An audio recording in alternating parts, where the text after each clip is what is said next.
saya sering khotbah itu biasa di anak muda. Uh, ya, ya masih kuliah gitu. Tapi sekarang ini pertama kali saya sharing sama orang-orang yang saya hormati. yang yang lebih dewasa, lebih tua gitu.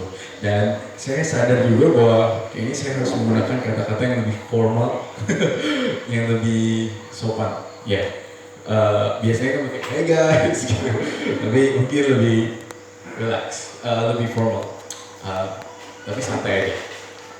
Oke, hari ini saya sharing satu hal yang buat saya beberapa bulan terakhir saya belajar dari kitab Yunus gitu.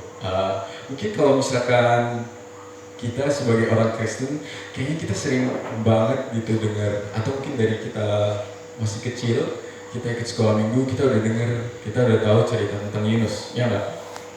Siapa yang belum pernah dengar cerita tentang Yunus sih? Kayaknya hampir semua ya kan? Oke. Saya yakin semuanya udah pernah dengar sih cerita tentang Yunus. Hari ini saya bukan mau dongeng, tapi saya mau kasih sebuah kebenaran gitu, bahwa ada hal yang sangat menarik dari cerita tentang Yunus ini gitu. Karena dari kecil saya pribadi itu kayaknya kalau misalkan ditanya tentang apa sih yang kamu tahu tentang Yunus, ya Yunus dan si ikan, ya kan, si ikan besar ini. Dan tapi sebenarnya kalau misalnya kita baca dari kalau kita baca Yunus ini kan, kalau dari kitab itu sekitar ada, bukan sekitar, tapi ada cuma 4 pasal doang gitu. Dan yang sangat menarik adalah kisah Yunus ini bukan semata-mata tentang Yunus dan si ikan. Bukan hanya semata-mata tentang gimana si Yunus ini bisa hidup dan bisa ya bisa hidup terus dia bisa dimuntahkan lagi sama si ikan ini. Enggak semata-mata soal itu. Tapi ada hal yang sangat besar, ada hal yang luar biasa gitu dari kitab ini gitu. Bahkan dari faktanya, kalau misalkan dihitung, sebenarnya kitab Yunus itu mereka di dalam kitab itu hanya 4 kali disebutkan tentang ikan besar. Ya, terus kemudian di 9 kali disebutkan nama kota yang besar, yaitu apa nama kota ya? Niniwe, right? Ya betul. Terus ada sekitar 18 kali disebutkan nama tentang Yunus, si nabi yang gak taat ini. Dan ada sekitar 38 kali disebutkan kata Tuhan. Berarti sebenarnya kitab Yunus ini bukan berarti atau bukan semata-mata, sekali lagi bukan semata-mata cerita tentang atau dongeng tentang Yunus dan ikan besar. Ini tentang kebaikan Tuhan. Ini tentang anugerah Tuhan, tentang gimana Tuhan kasih si Yunus kesempatan kedua. Wow. Waktu saya belajar soal ini, saya ngerasa bahwa sebenarnya Yunus itu sama aja kayak kita gitu. Yunus tuh persis banget sama saya. Mungkin kita bisa langsung aja gitu ya. Kalau kita mulai dari Yunus 1 ayat 1 sampai 17, itu cerita dimana Yunus waktu itu mulai disuruh sama Tuhan, ya kan? Kalau misalnya kita baca, saya buka dulu kitab saya, Yunus 1. Oke. Yunus 1 bilang kayak gini, datanglah firman Tuhan kepada Yunus bin Amittai. Nah ini sangat menarik, di ayat 1, Yunus 1 ayat 1 sudah dimulai dengan datanglah firman Tuhan kepada Yunus. Perlu diingat bahwa Yunus ini adalah nabi, ya kan? Dan apa sih tugasnya nabi? Tugasnya nabi waktu itu adalah sebagai perantara suara Tuhan gitu. Jadi seharusnya si Yunus ini dia itu punya privilege, dia punya keunggulan, dia punya keistimewaan untuk bisa mendengar suara Tuhan. Karena sebagai seorang nabi, dia juga harus menyampaikan apa yang Tuhan sampaikan ke dia untuk misalkan raja waktu itu, atau untuk orang tertentu atau suatu daerah tertentu. Dalam hal ini kita bicara soal Niniwe. Nah, Tuhan bilang, bangunlah, pergilah ke Niniwe, kota yang besar itu. Berarti sebenarnya di sini udah disampaikan bahwa Niniwe ini bukan sebuah kota yang kecil, gitu, tapi kota yang besar. Nanti di pasal 3 disebutkan bahwa kota ini sebenarnya emang benar-benar besar gitu. Bahkan kayak perlu 3 hari untuk bisa mengelilingi kota ini. Dan menurut penelitian, kota Niniwe ini adalah salah satu kota yang sangat penting waktu itu. Yang sangat mungkin kira-kira kayak kalau di Indonesia mungkin saya bandingin kayak misalnya mungkin Jakarta atau Surabaya atau Semarang gitu, kota yang cukup besar gitu. Jadi Tuhan suruh dia ke Niniwe. Nah, kenapa sebenarnya Tuhan suruh dia ke Niniwe? Nah, ini yang menarik banget.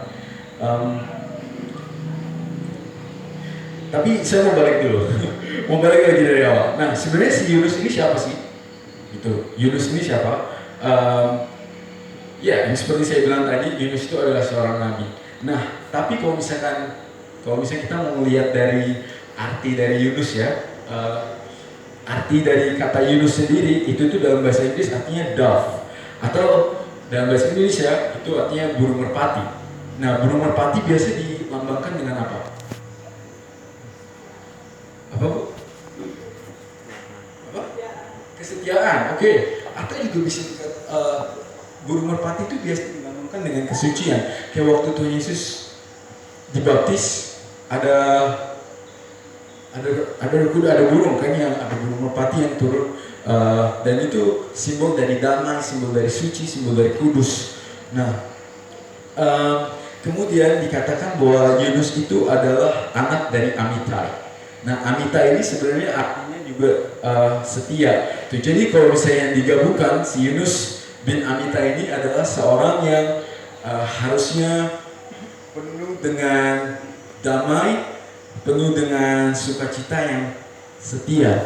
Tapi di pasal berikutnya kita melihat bahwa apakah seorang Yunus ini benar-benar sesuai dengan namanya, gitu. Apakah dia benar-benar membawa damai? Apakah dia benar-benar setia? Sampai di sini mengikuti? Ya. Mantap ya? Oke. Nah, dan satu hal lagi, waktu saya kecil, saya pikir Yunus itu ya cuma cerita dongeng aja. Tapi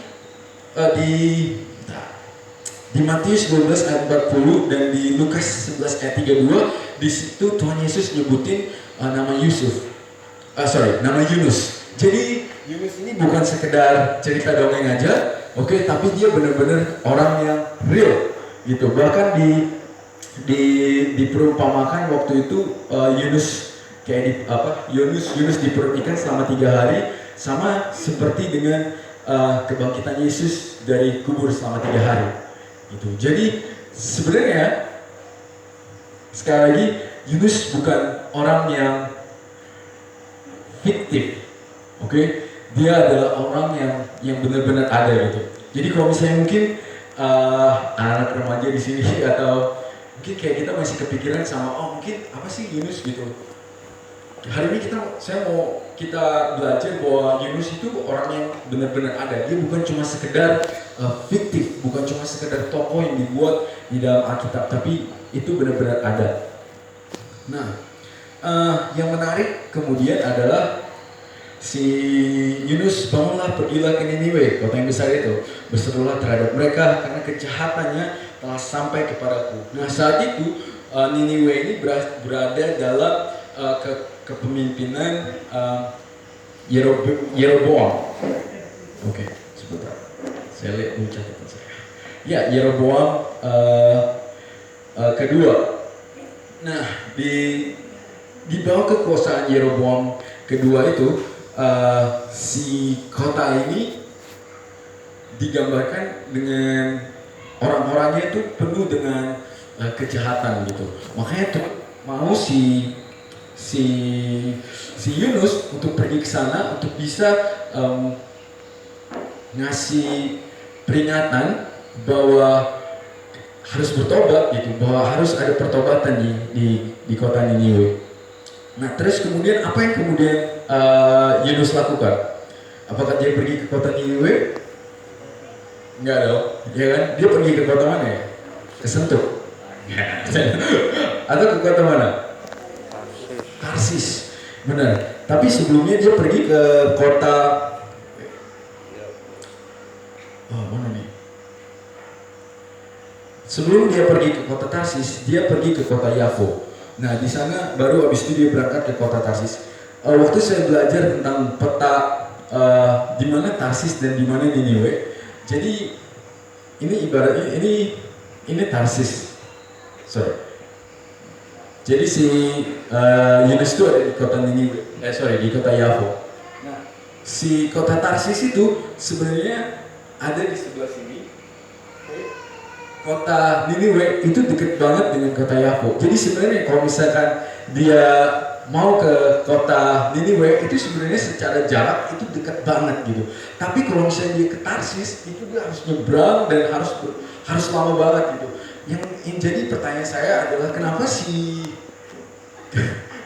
Yunus waktu itu dia mau kayak pergi jauh banget ke kota Tarsis dan dia memilih untuk ke kota Tarsis daripada ke kota Niniwe. Padahal dari segi jarak itu deket banget gitu.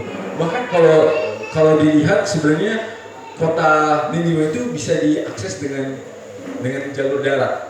Tapi kalau misalkan kota Niniwe itu harus dengan perahu atau dengan kapal.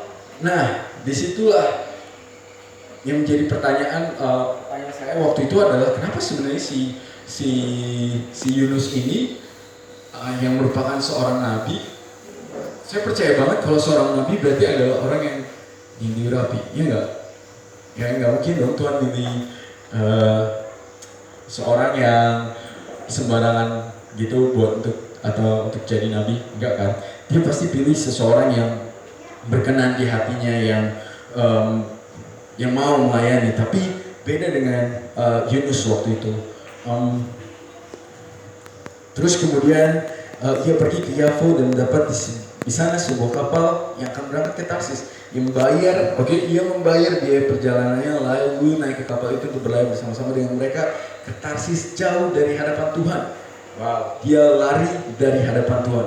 Tetapi Tuhan menurunkan angin ribut ke laut, lalu terjadilah badai besar sehingga kapal itu hampir terpukul hancur. Awak kapal menjadi takut, masing-masing berteriak kepada Allahnya. Allahnya huruf kecil. Berarti orang-orang yang ada di kapal ini bukan orang yang takut akan Tuhan, bukan orang-orang yang mengenal Tuhan. Dan mereka membuang ke dalam laut segala muatan kapal itu untuk meringankannya. Tetapi Yunus telah turun ke dalam ruang kapal yang paling bawah dan berbaring di situ, lalu tertidur dengan nyenyak. Enak banget nih si Yunus, udah lari kabur dari tanggung jawab, dia malah tidur-tiduran. Dan dia malah membahayakan orang-orang yang ada di kapal tersebut gitu. Saat Yunus melarikan diri dari Tuhan dan dia berada di kapal tersebut, dan dia membahayakan orang-orang yang ada di kapal tersebut. Ini udah membuktikan bahwa dia sebenarnya udah gak jadi berkat buat orang-orang yang ada di sekitarnya. Dia gak jadi pembawa damai, gak jadi pembawa sukacita di kapal tersebut gitu. Nah, dan yang menarik waktu di kapal tersebut, kalau misalnya kita balik lagi ke awal ya, dikatakan bahwa Tuhan berfirman kepada Yunus. Nah, setelah itu Tuhan nggak pernah ngomong lagi sama Yunus. Tuhan nggak pernah berfirman lagi kepada Yunus setelah Yunus dikeluarkan dari perut ikan. Itu nanti ada di pasal ketiga. Baru setelah itu Tuhan bicara lagi kepada Yunus. Nah, di sini yang menarik waktu Yunus keluar atau Yunus melarikan diri dari Tuhan. Yang menarik adalah Tuhan nggak bicara lagi sama dia nggak bicara lagi sama Yunus, tapi Tuhan menggunakan pekerjaannya. Kalau dalam bahasa Inggris menggunakan His works, gitu, menggunakan apa yang dia bisa. Kayak misalkan lewat laut, lewat badai, lewat perahu, bahkan lewat orang-orang yang nggak percaya di kapal tersebut gitu. Sering sekali kayaknya kita dihadapin sama hal yang kayak gini nggak sih, Bapak Ibu? Jadi mungkin kadang kita Tuhan suruh kita sesuatu yang kayaknya simple gitu, tapi seringkali kita nggak mau ngelakuin itu. Seringkali kita melarikan diri dari itu gitu. Saya lihat bahwa waktu saya belajar soal Yunus ini, saya lihat wah gila Tuhan itu waktu kita, maksud saya gini, Tuhan itu kan kita udah jelas lah kita nggak bisa lari dari Tuhan, iya kan?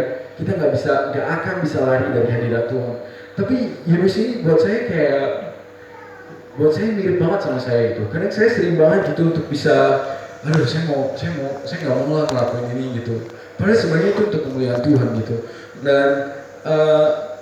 Dan seringkali Tuhan nggak bicara langsung, tapi dia bicara lewat peristiwa-peristiwa yang membuat saya jadi kayak makin diingatkan lagi gitu, kayak harus kembali ke sana gitu. Sebenarnya kemana kamu mau pergi gitu? Balik ke arah yang sebelumnya yang Tuhan sudah suruh gitu. Nah, jadi yang pertama waktu Yunus udah melarikan diri dari Tuhan, ada 4 hal yang sangat menarik, yaitu Tuhan nggak bicara lagi dengan dia, melainkan Tuhan memakai peristiwa-peristiwa yang ada untuk bisa menegur si Yunus. Yang kedua,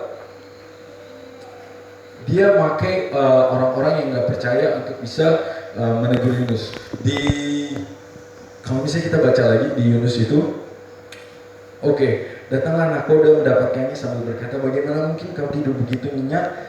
Bangunlah, berserulah kepada alam, barangkali Allah itu akan memindahkan kita sehingga kita tidak binasa. Ini saya udah kayak ngegambarin gitu sih sebenarnya, kayak wah kapalnya udah hampir hancur, udah chaos lah, udah berantakan gitu. Lalu berkata mereka satu sama lain, marilah kita buang undi supaya kita mengetahui karena siapa kita ditimpa oleh malapetaka ini. Mereka membuang undi dan Yunuslah yang kena undi.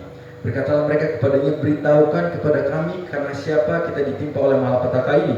Apa pekerjaanmu dan dari mana engkau datang? Apa negerimu dan dari bangsa mana engkau? Sautnya kepada mereka, aku seorang Ibrani, aku takut akan Tuhan Allah yang punya langit, yang menjadikan lautan dan daratan. Di sini udah jelas banget bahwa Yunus tuh sebenarnya tahu bahwa dia nggak bisa lari dari Tuhan. Dia bilang, aku seorang Ibrani, aku takut akan Tuhan Allah yang punya langit, dan yang telah menjadikan laut dan daratan. Orang-orang itu kemudian jadi sangat takut lalu berkata kepadanya, apa yang telah kau perbuat? Sebab orang-orang itu mengetahui bahwa ia melarikan diri jauh dari hadapan Tuhan. Lalu itu diberitahukannya kepada mereka. Hal itu telah diberitahukannya kepada mereka.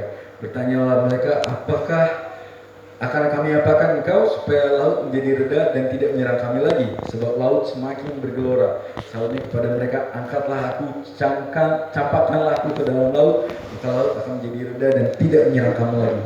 Sebab aku tahu bahwa karena akulah badai besar ini menyerang kamu. Dan di sini si Yunus ini udah mulai sadar gitu ya. Dan dia kemudian kayak mengorbankan dirinya, lalu berdayunglah orang-orang itu dengan sekuat tenaga untuk membawa kapal itu kembali ke darat. Tetapi mereka tidak sanggup, sebab laut semakin bergelora dan menyerang mereka. Lalu berserulah mereka kepada Tuhan, katanya, ya Tuhan, janganlah kiranya engkau biarkan kami binasa karena nyawa orang ini, dan janganlah engkau tanggungkan kepada kami darah orang yang tidak bersalah. Sebab engkau Tuhan yang telah berbuat seperti yang engkau kehendaki. Nah di sini orang-orang yang nggak percaya itu kemudian mulai percaya kan sama Tuhan, bahwa ada kekuatan yang besar dari Tuhan yang dipercaya oleh Yunus. Kemudian mereka mengangkat Yunus lalu mencampakkannya ke dalam laut dan lalu berhenti mengamuk. Orang-orang itu menjadi sangat takut kepada Tuhan, lalu mempersembahkan korban sembelihan bagi Tuhan serta mengikrarkan nazar. Maka atas penentuan Tuhan datanglah seekor ikan besar yang menelan Yunus, dan Yunus tinggal di dalam perut ikan itu 3 hari 3 malam lamanya. Nah ada juga perdebatan mengenai ikan ini. Sebenarnya ikan apa sih ini? Gitu. Kenapa si Yunus ini bisa ditelan terus kok dia bisa hidup lagi gitu? Padahal sebenarnya secara